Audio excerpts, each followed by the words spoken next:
Hello friends, 51મા પ્રશ્નથી આપણે આગળ વધી રહ્યા છીએ. 51મો પ્રશ્ન છે WTO એટલે કે પહેલાં તો WTOનું ફૂલ ફોર્મ તમને યાદ હશે. વર્લ્ડ ટ્રેડ ઓર્ગેનાઇઝેશનના રિપોર્ટ અનુસાર 2013 માં અહીંયા તમને વાત કરેલી છે કે વિશ્વ વ્યાપારમાં કેટલા ગણો વધારો થયો જોવા મળે છે. તો WTOનો એક રિપોર્ટ આવ્યો હતો 2013માં, જેના અંતર્ગત 140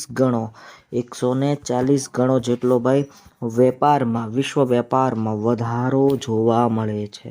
ખાસ યાદ રાખતા જાઓ.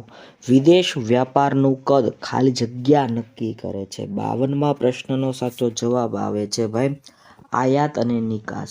બરોબર. વિદેશ વેપારનું કદ કોણ નક્કી કરે છે?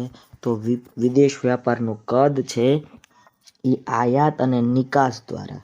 બરાબર. હવે આયાત કોને કહેવાય એ મારે તમને સમજાવવાનું હોય નહીં, અને નિકાસ કોને કહેવાય એ પણ મારે તમને સમજાવવાનું હોય નહીં, તમને આવડતું હશે. તો વિદેશ વ્યાપારનું કદ આયાત નિકાસ નક્કી કરે છે. નેક્સ્ટ ક્વેશ્ચન, 53મો પ્રશ્ન આપણે પહોંચી ચૂક્યા છીએ. કોઈ પણ દેશ જ્યારે વિકાસશીલ બને ત્યારે કઈ વસ્તુની આયાતનું પ્રમાણ ઘટવા પામે છે? તો જ્યારે મિત્રો કોઈ પણ દેશ હોય ને ભાઈ, એ વિકાસશીલ દેશ બનતો જાય ને એટલે ખેતી સાથે સંકળાયેલી ખાસ કરીને અનાજ, બરાબર, અનાજની આયાતોનું પ્રમાણ એકદમ ઘટતું જાય છે. શું કામ? કેમ કે અનાજનું ઉત્પાદન જે તે વિકાસશીલ દેશમાં જ થતું હોય એટલા માટે. તો અહીંયા અનાજ સાચો જવાબ આવે છે. 53મા પ્રશ્નને પૂર્ણ કર્યા બાદ 54મો પ્રશ્ન, નીચે આપેલા કારણોમાંથી કયું કારણ વિદેશ વેપાર માટે લાગુ પડતું નથી? તો મિત્રો ઓપ્શન્સને આપણે તપાસીએ. જો વિશિષ્ટીકરણ લાગુ પડે છે ભાઈ, બરાબર. ત્યારબાદ તમે જુઓ તો ટેકનોલોજી લાગુ પડે, સંસાધનો લાગુ પડે, રાજકીય લાગુ પડતું નથી ભાઈ. હા, વિદેશ વ્યાપાર કરવા માટે રાજકીય જે મંત્રણાઓ હોય એ થાય, પણ અહીંયા રાજકીય આમ પરિબળને કંઈ લેના દેના હોતા નથી ભાઈ. બરાબર. ચાલો, 55મો પ્રશ્ન, લેણ દેણની તુલામાં જ્યારે જમા બાજુનો સરવાળો ઉધાર બાજુના સરવાળા કરતાં વધુ હોય તો તે કેવી લેણ દેણની તુલા કહેવાય? મિત્રો, જ્યારે આ લેણ દેણની તુલામાં પત્રકો બનાવવામાં આવતા હોય છે ત્યારે અહીંયા કીધું એ પ્રમાણે ભાઈ જમા બાજુનો સરવાળો વધારે, બરાબર, જમા બાજુનો સરવાળો ઉધાર બાજુના સરવાળા કરતાં વધુ હોય, બરાબર, ત્યારે લેણ દેણની તુલા કહેવાય કેવી? તો પુરાંતવાળી ભાઈ, પુરાંતવાળી લેણ દેણની તુલા કહેવામાં આવે છે. ખાસ યાદ રાખજો, અહીંયા ડી ઓપ્શન સાચો બને છે. જો દેશની ભૌતિક વસ્તુઓની નિકાસનું મૂલ્ય તેના આયાત મૂલ્ય કરતાં ઓછું હોય તો તે કેવી વેપાર તુલા કહેવાય? મિત્રો, 56મો પ્રશ્ન છે, એનો સાચો જવાબ આવે છે ભાઈ ખાધવાળી વેપાર તુલા. બરાબર. કેવી વેપાર તુલા ભાઈ? ખાધવાળી વેપાર તુલા કહેવાય. ફરીવાર ભાઈ, જો દેશની ભૌતિક વસ્તુઓની નિકાસનું મૂલ્ય તેના આયાત મૂલ્ય કરતાં ઓછું હોય તો તે કેવી વેપાર તુલા કહેવાય? તો ખાધવાળી વેપાર તુલા કહેવાય. ખાસ યાદ રાખતા જજો ભાઈ. આગળ વધીએ. 2014માં વિશ્વની કુલ નિકાસોમાં ભારત કયા ક્રમે હતું? 57મો પ્રશ્ન છે. સંપૂર્ણ પાઠ્યપુસ્તકમાંથી લેવામાં આવેલા પ્રશ્નો છે. વિડીયો ગમતો હોય તો એક લાઈક કરો, શેર કરો, કમેન્ટ સેક્શનમાં કમેન્ટ કરો. 2014માં વિશ્વની કુલ નિકાસોમાં ભારતનો ક્રમ 19મો હતો ભાઈ. કેટલામો હતો? 19મો હતો. ભૌતિક અને અભૌતિક વસ્તુઓ અને સેવાઓના આયાત નિકાસ મૂલ્ય શેમાં દર્શાવવામાં આવે છે? તો મિત્રો, એ દર્શાવવામાં આવે છે લેણ દેણની તુલામાં. ભૌતિક અને અભૌતિક વસ્તુઓ અને સેવાઓના આયાત નિકાસ મૂલ્યને શેમાં દર્શાવવામાં આવે છે? તો લેણ દેણની તુલામાં દર્શાવવામાં આવે છે. ખાસ યાદ રાખજો. 2014માં વિશ્વની કુલ નિકાસોમાં ભારતનો ક્રમ કેટલામો છે? પાછો સવાલ રિપીટ થાય છે. તો આગળ ચર્ચા કરી ભાઈ 19, બરાબર. ભારતનો ક્રમ કેટલામો છે? 19મો ક્રમ છે. ખાસ યાદ રાખતા જાઓ. નેક્સ્ટ ક્વેશ્ચન છે, દેશની ભૌતિક અને અભૌતિક ચીજોની આયાત નિકાસનું સરવૈયું એટલે શું? તો જો યાદ રાખવા જેવી બાબત, દેશની ભૌતિક અને અભૌતિક ચીજ વસ્તુઓની આયાત નિકાસનું સરવૈયું દર્શાવતું પત્રક એટલે લેણ દેણની તુલા. 60માં સાચો જવાબ આવે છે ભાઈ લેણ દેણની તુલા. વેપાર તુલા એટલે ખાલી જગ્યા તુલા. તો વેપાર તુલા એટલે ભાઈ તો એને વસ્તુ વેપાર, બરોબર, વસ્તુ વેપારની તુલા કહેવાય. અને વસ્તુ વેપારમાં પછી કઈ વસ્તુઓ? દ્રશ્ય વસ્તુઓની વાત છે ભાઈ, દ્રશ્ય વસ્તુઓની અહીંયા વાત છે. આજના સમયમાં વિદેશ વ્યાપારમાં કયું સાધન વધુ ગતિશીલ બન્યું છે? તો મિત્રો નિયોજન શક્તિ. ભાઈ આજના સમયમાં નિયોજન શક્તિ નામનું જે સાધન છે એ સૌથી વધારે ગતિશીલ બનતું જાય છે. સાહેબ મૂડી ન આવે? ભાઈ મૂડી આવે. જો મૂડી અને નિયોજન શક્તિ, બરોબર, નિયોજન શક્તિ આ બે ગતિશીલ સાધન જ કહેવાય. તો તમારે શું કરવું? બે માન્ય રહે છે ભાઈ, બરોબર. કેમ કે તમે જાણો છો કે ભાઈ પૈસા રોકી શકાય, નિયોજન શક્તિ પણ બીજા દેશમાં કામ કરી શકે. એટલે અહીંયા 62મો પ્રશ્ન આમ કન્ફ્યુઝિંગ છે, પણ બે જવાબ માન્ય તો રહે જ છે ભાઈ, રીડ કરી શકાય, બરોબર. તમે જાણો છો આપણે આર્થિક સુધારા કયા વર્ષમાં કરવામાં આવ્યા? તો 1991માં ભાઈ. આર્થિક સુધારામાં 3 વસ્તુ આવે, તમે જાણતા હશો, ખાનગીકરણ, ઉદારીકરણ અને વૈશ્વિકીકરણ, બરાબર. ખાસ યાદ રાખજો.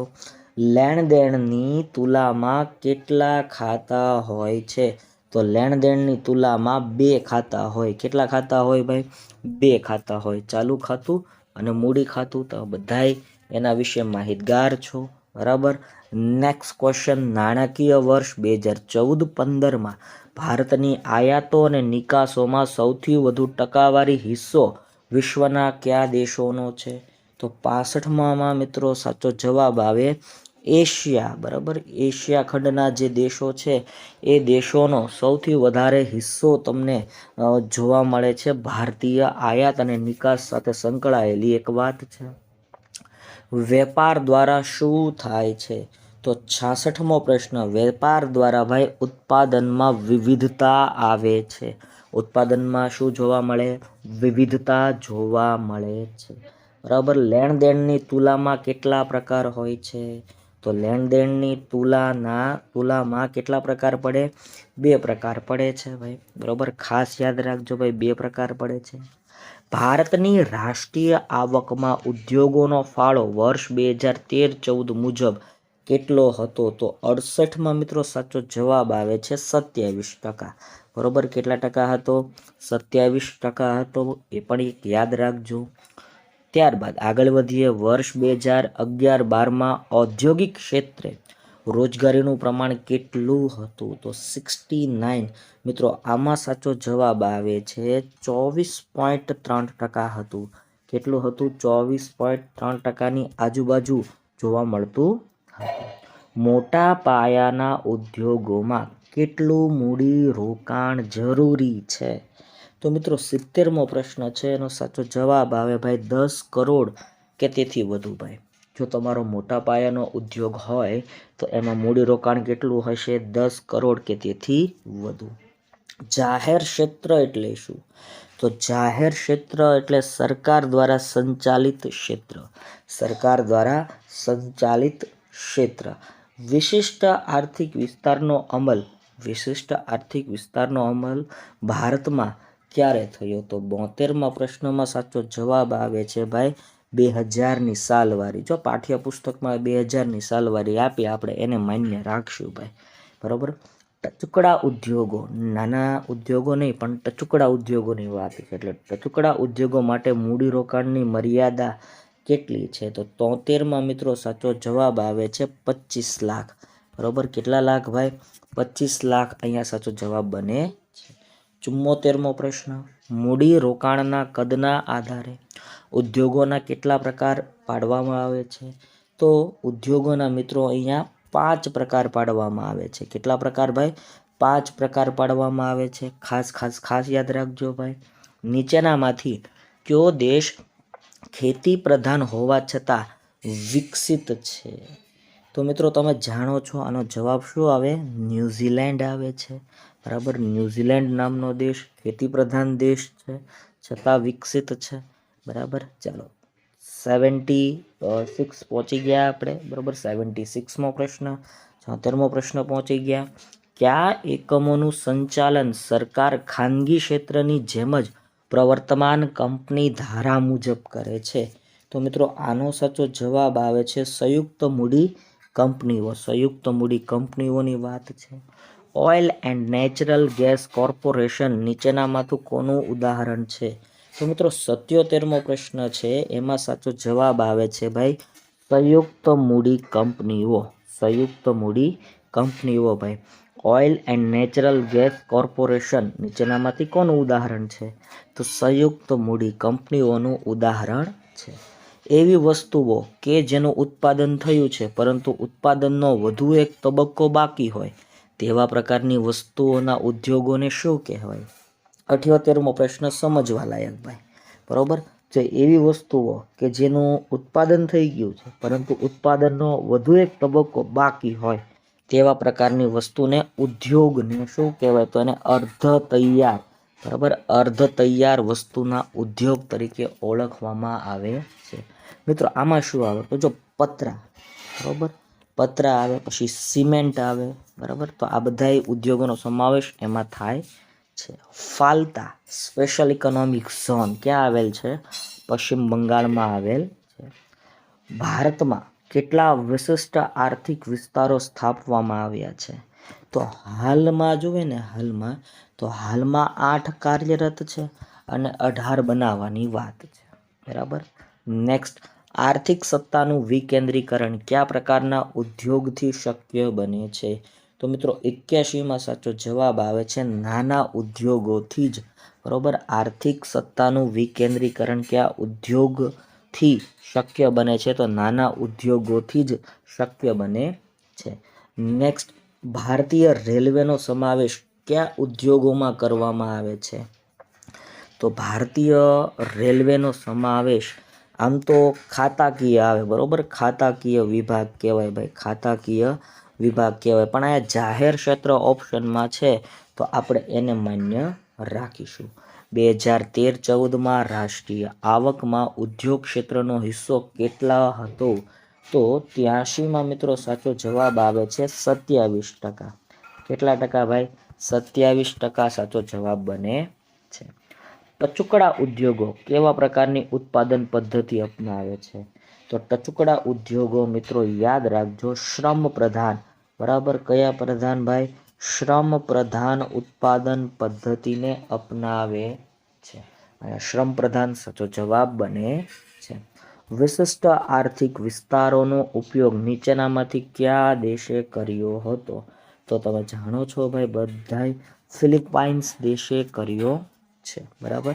મુખ્યત્વે કુટુંબના સભ્યો અને સાદા ઓજારોનો વીજળીનો ઉપયોગ કર્યા વગર ચાલતા ઉદ્યોગોને કેવા ઉદ્યોગ કહેવાય? તો એને ગૃહ ઉદ્યોગ કહેવાય ભાઈ, બરાબર. અને શું કહેવાય? ગૃહ ઉદ્યોગ કહેવાય. સાહેબ એમાં શું આવે? તો જો તમે જાણો છો ભાઈ, આમાં કયું કયું આવે? તો અગરબત્તી બનાવવાનો ઉદ્યોગ હોય, બરાબર, અગરબત્તી ઉદ્યોગ છે. પછી પાપડ બનાવવાના ઉદ્યોગ હોય, ખાખરા બનાવવાના આપણા જે દેશી ઉદ્યોગો છે એનો સમાવેશ થાય. નીચેનામાંથી કયો ઉદ્યોગ સહકારી ક્ષેત્રનો ઉદ્યોગ છે? 87માં મિત્રો સાચો જવાબ આવે છે દૂધની ડેરી, બરોબર. દૂધની ડેરીનો જે ઉદ્યોગ છે એ સહકારી ક્ષેત્ર ઉપર ચાલે છે, જેમાં તમે અમૂલનું એક્ઝામ્પલ લઈ શકો છો, બરોબર. તો આવું હોઈ શકે. આગળ વધીએ ભાઈ. નાના ઉદ્યોગોમાં કઈ ઉત્પાદન પદ્ધતિનો ઉપયોગ થાય છે? તો અહીંયા આવે શ્રમ પ્રધાન ઉત્પાદન પદ્ધતિ. 2011-12માં નાના પાયાના ઉદ્યોગોના ખાલી જગ્યા લાખ એકમો હતા, તો 89, એમાં સાચો જવાબ આવે છે 4,447.73, એટલે કે એ ઓપ્શન, બરાબર. 447.73 જેટલા ઉદ્યોગોની એકમોની સંખ્યા આપેલી છે ભાઈ, બરોબર. આટલા લાખ એકમો ભારતમાં અસ્તિત્વ ધરાવતા હતા. 2011-12માં નાના પાયાના ઉદ્યોગો દ્વારા ખાલી જગ્યા લાખ લોકોને રોજગારી મળતી. 90માં સાચો જવાબ આવે છે સી ઓપ્શન. 1012.59 જેટલા લોકો, બરાબર, લાખ શબ્દ પાછળ આવે છે, ભૂલતા નહીં, બરાબર. તો આ આંકડાકીય માહિતી થોડીક યાદ રાખવા જેવી તમારા માટે. આગળ વધીએ. નાના પાયાના ઉદ્યોગોના 2011-12માં ઉત્પાદન ખાલી જગ્યા કરોડનું હતું. તો સીધો આપણે એનો જવાબ લઈએ તો સીધો જવાબ આવે છે ભાઈ ડી ઓપ્શન સાચો જવાબ બને છે. વર્ષ 2006-07માં ભારતની કુલ નિકાસોમાં નાના ઉદ્યોગોનો રૂપિયા ખાલી જગ્યા કરોડનો ફાળો હતો. તો 92માં મિત્રો સાચો જવાબ બને છે બી ઓપ્શન, બરાબર, બી ઓપ્શન. વિશિષ્ટ આર્થિક વિસ્તારની શરૂઆત કોણે કરી હતી?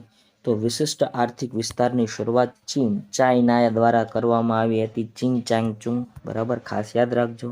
લોખંડ પોલાદનો ઉદ્યોગ કેવો ઉદ્યોગ ગણાય? તો લોખંડ પોલાદનો ઉદ્યોગ મોટા પાયાનો ઉદ્યોગ ગણાય, બરાબર, મોટા પાયાનો ઉદ્યોગ ગણાય. નાના પાયામાં રૂપિયા ખાલી જગ્યા કરોડથી ઓછું મૂડી રોકાણ હોય છે. તો 95માં સાચો જવાબ આવે છે 5 કરોડથી ઓછું. 5 કરોડથી ભાઈ ઓછું મૂડી રોકાણ જોવા મળે છે, ખાસ યાદ રાખજો. ખાખરા, પાપડ, અગરબત્તી આ બધું ગૃહ ઉદ્યોગ કહેવાય, બરાબર, વધારે ડીપમાં તમને ખ્યાલ છે. વર્ષ 2013-14માં દેશની કુલ નિકાસોમાં ઉદ્યોગોનો ફાળો કેટલો હતો? તો 2/3 જેટલો ફાળો હતો ભાઈ, 2/3. ખેતીનો મુખ્ય વ્યવસાય કરનાર દેશ કયો છે? તો એમાં દેશ છે ભારત, બરાબર, ભારત અહીંયા ઓપ્શનમાં સાચો જવાબ બને છે. નીચેનામાંથી કયો દેશ ઔદ્યોગિક દેશ ગણાય છે? તો ભૂતાનને પણ ઔદ્યોગિક દેશ તરીકે જાહેર કરેલ છે. LIC, life insurance corporation of India, તો મિત્રો આ જાહેર નિગમમાં આવે, બરાબર, નિગમ છે, life insurance corporation of India, આવું નામ છે એટલા માટે. વિડીયો ગમે તો એક લાઈક કરો, શેર કરો, કમેન્ટ સેક્શનમાં કમેન્ટ કરો.